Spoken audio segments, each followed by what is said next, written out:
PH, interested ka rin ba malaman kung paano ginagawa yung mga AI video content? So, makikita ninyo yung matanda dito sa video. Siya yung nag-viral na video na kung saan-saan napupunta, no?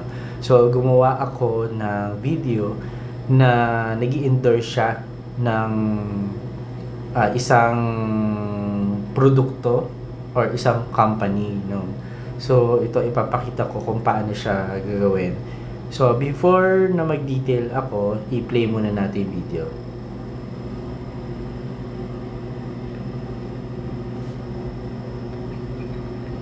Nakalakad na ako. Salamat, Rheumatology Center. Try nyo din. Dati hirap ako maglakad-lakad sa bahay. Nung nagpa-inject ako ng HA, nakalakad na ako. Salamat, Rheumatology Center. Try nyo din. Dati hirap ako maglakad-lakad sa bahay. So, makikita natin na si Lola, no, sobrang parang totoong totoo.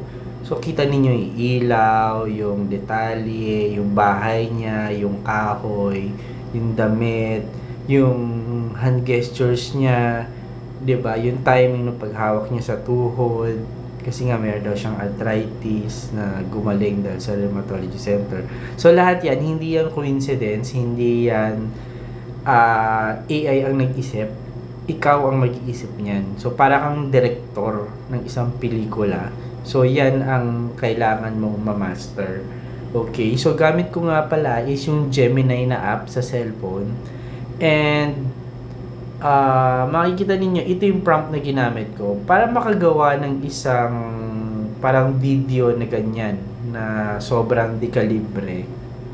Hindi siya basta-basta parang prompt lang na ita-type mo. Kailangan meron kang ito, yung mga segment. For example, ito yung character, yung settings ng background. Lahat yan specify mo. Yung action or emotion, yung script, yung Tagalog, and then yung voice. So, kung paano niya i-deliver. For example, this one, use a gentle, warm, and authentic Filipino female voice. So, ganun siya ka-specific. Ngayon, tingin ko hindi lahat ng Pilipino ay mayroong ganyan talent. Kasi talent yan eh. Natututunan yan at dyan ka kikita.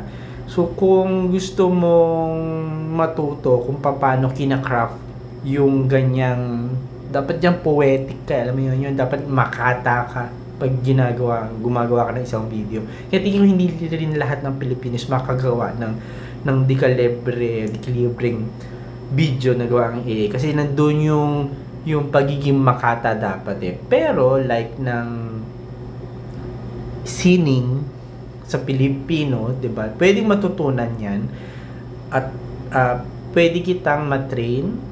Magsisimula tayo sa simula kung paano para additional skills mo. Dahil sabi nga nila AI ang future. So ito na yung pagkakataon na unti pa yung nakakaalam. Magandang ikaw na yung mauna.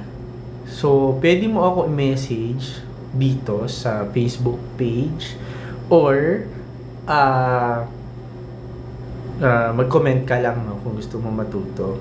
Ayan. Kayo yung mga magiging unang magdi-develop ng AI. So, anyway. So, bukod dito, unfortunately, hindi ka makagawa ng video kung paid. Ako hindi paid yung account mo ng Gemini o ng Google. Ayan. So, tuturuan din kita kung paano bumili ng account na pwedeng mag-generate ng video ng AI. So, siguro sa mga susunod natin na videos din. Pero kung hindi ka na makahintay, pwede mo ako message at pwede tayo mag one-on-one, mag-Zoom, mag-Gmeet, 'di ba? So, ganun lang kabilis. Sa ngayon, kailangan talaga meron kang gawin, meron kang matutunan para ikaw yung mauna. Dahil dun ka kikita dun sa pag ikaw yung nauna. At alam naman natin na AI ay patok na ngayon. So, isipin mo na lang kung makakagawa ka ng video na ganyan na wala kang ginagawa, nasa bahay ka lang, nasa kwarto mo lang, 'di ba? So, habang bumabiyahe ka, ito pwede ka dyan kumita. Diba? Dahil marami sa yung magpapagawa ng ganyan. So, yun lang muna. Kung nakatulong ako, nabigyan kita ng idea, please don't forget to like, share, and subscribe sa channel ko para updated kayo sa susunod. Salamat!